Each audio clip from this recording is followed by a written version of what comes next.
Sebagai seorang leader ataupun business owner ataupun kita seorang pimpinan di dalam perusahaan ya, misalnya pimpinan adalah manajer, maka kita sangat penting mempunyai yang namanya rasa percaya diri ya. Kalau kita nggak percaya diri, nanti orang-orang yang kita bekerja sama, mereka nggak trust sama kita, akibatnya bisa memunculkan yang namanya hambatan dalam melaksanakan sebuah tugas. Nah, teman-teman, tanda-tanda percaya diri tentunya Anda tahu ya, Anda pede, Anda nggak takut salah, Anda berani bikin keputusan meskipun Anda bisa dibilang nantinya bakal mungkin tidak disukai oleh orang lain gitu ya. Nah, cuman kalau tanda-tanda percaya diri pernah kita bahas di video sebelumnya, di video kali ini kita akan fokus bahas di tanda minder. Kalau misalnya Anda minder itu seperti apa sih? Ya, ada 7 tanda kalau Anda ini minder alias tidak percaya diri. Hati-hati dengan tanda-tanda seperti ini. Mungkin kelihatannya ini biasa-biasa aja, cuman ternyata ini berakibat tidak baik untuk kita. Ya, spesifiknya lebih ke karisma kita sebagai seorang leader yang membuat kita kurang di respect oleh tim kita ataupun bawahan kita ataupun karyawan kita. Oke, 7 tanda mindernya ada apa aja, dan ini dia.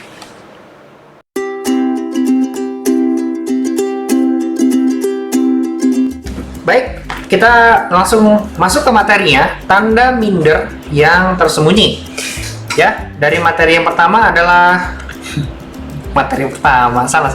Dari yang pertama adalah terlalu sering minta maaf, padahal kamu nggak salah ya. Jadi bisa jadi kita tuh nggak enakan sama orang, minta tolong sama orang tapi pakai minta maaf dulu.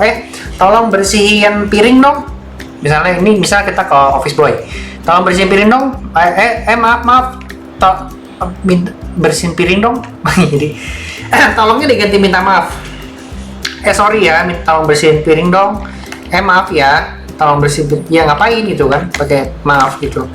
Memang kadang ada orang yang minta maaf supaya nggak merusak hubungan, tapi kayak mau mulai chat, maaf mengganggu, yang padahal bisa izin mengganggu tuh.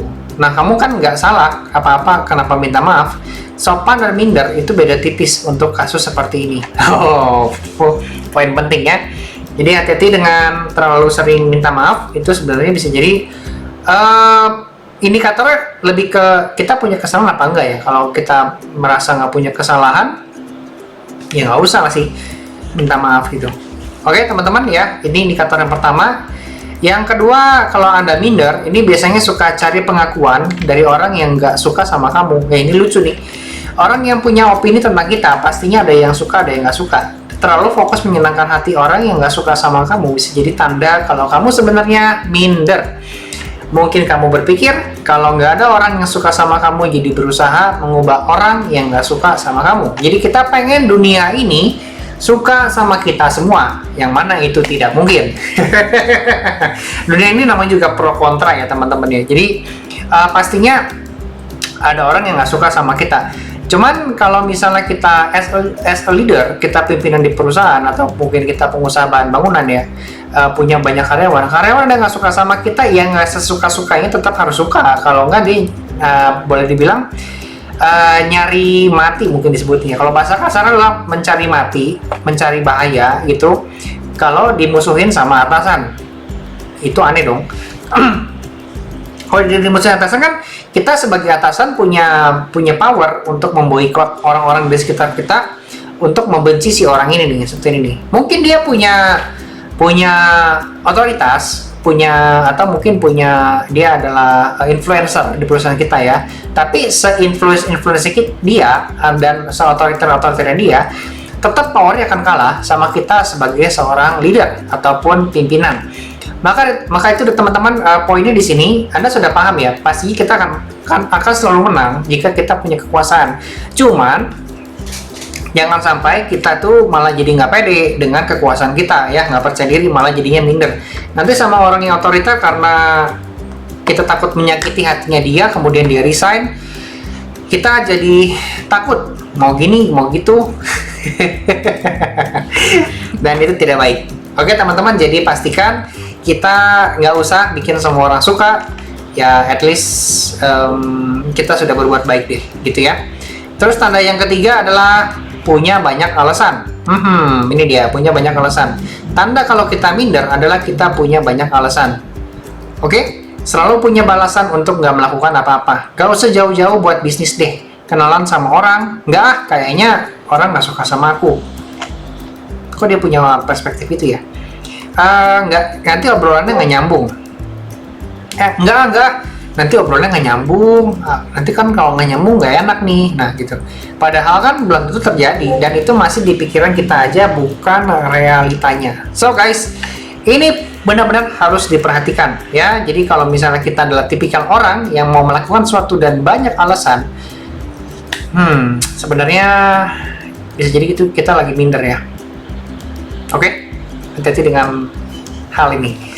Punya banyak alasan. Yang berikutnya, teman-teman, ini yang keempat ya. Sulit buat keputusan yang sepele. Ditanya sama teman, mau makan apa? Jawabannya terserah, nggak tahu, ngikut aja deh. Mungkin karena takut idenya ditolak atau orang nggak suka sama idenya. Ini cuma milih makanan loh, bukan milih pasangan ataupun karir. Nah, teman-teman, ini hati-hati dengan bikin keputusan, apalagi kita posisi sebagai leader ataupun pengusaha bahan bangunan yang mempunyai sebuah usaha, memimpin sebuah organisasi. Kalau bikin keputusan sepele aja masih kebingungan, ya kecuali memang kita banyak kerjaan ya. Saya juga sering sih, makan apa terserah, bebas, ngikut aja. Benar-benar saya ngikut aja ya, karena saya lagi banyak kerjaan. Terus ditanya makan apa, daripada harus mikir-mikir ya, semuanya kan enak, yang penting mah kenyang aja deh. Ya udah, saya akan bilang terserah. Cuma kalau konteksnya adalah kita takut salah, takut orang nggak suka sama kita, takut orang berpikir kita ini kenapa-kenapa. Balik lagi ke poin nomor 2, kita pengen bikin semua orang suka, maka ini jadi hal yang harus kita perhatikan. Dan itu artinya Anda ini minder. Jadi konteksnya apa dulu ya teman-teman ya. Oke? Dan ternyata ada 4 teman-teman ya.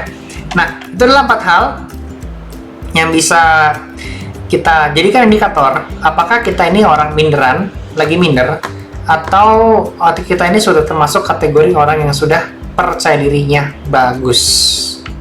Oke teman-teman, hopefully ini bisa bermanfaat, tips menjadi seorang leader ya di bidang bahan bangunan, di pengusaha bahan bangunan, yang mana sebenarnya nggak harus di bidang bahan bangunan sih, cuman ya kan kita uploadnya di distributor bahan bangunan ya, jadi ya kita konteksnya lebih ke pengusaha bahan bangunan.